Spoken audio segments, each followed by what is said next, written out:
Sometimes the best way to talk about an idea is to focus on how it works in the real world. And I think we have a chance to do that with the awful situation happening around Harvey Weinstein. In the propaganda series, we propose the idea that your brain has secret features that you don't hear about in school, including the ability to adjust, divide, or change your entire personality, and make you do irrational things to protect your reputation.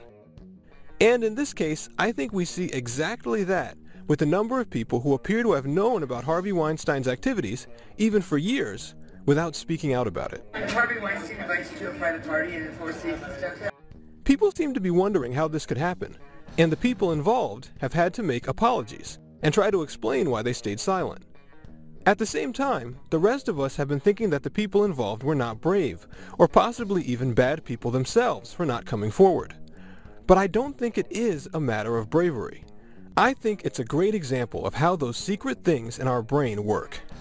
Because people's station in life can allow them to affect the reputation of others. How much influence does Harvey have in this town?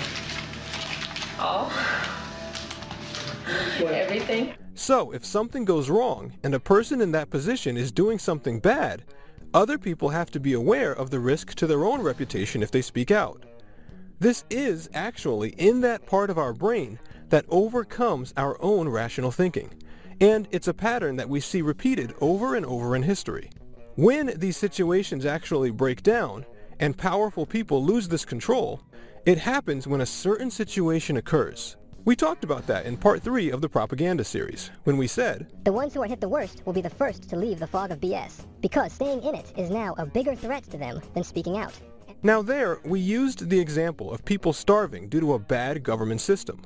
But history shows us others, like this famous picture. This man's name is August Landmesser.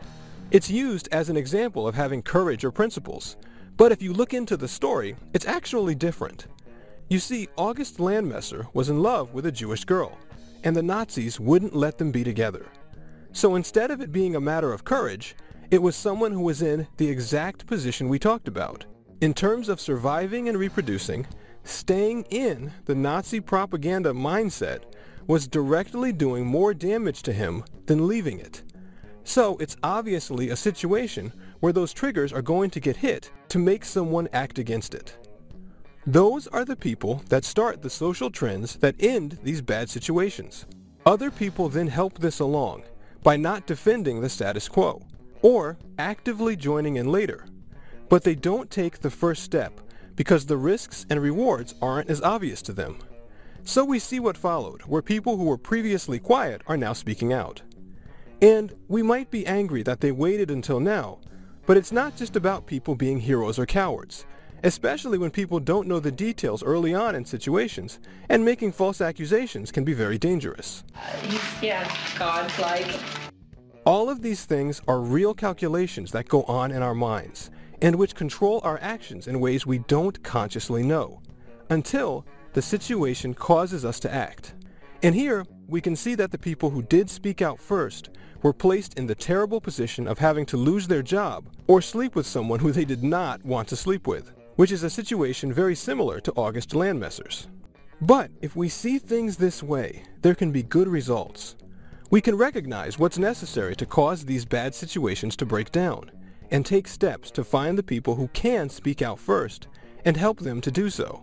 I've also been trying to find what caused the original New York Times article that broke this story, to see how that fit with this process and if the writers had a similar situation that we can foresee in the future.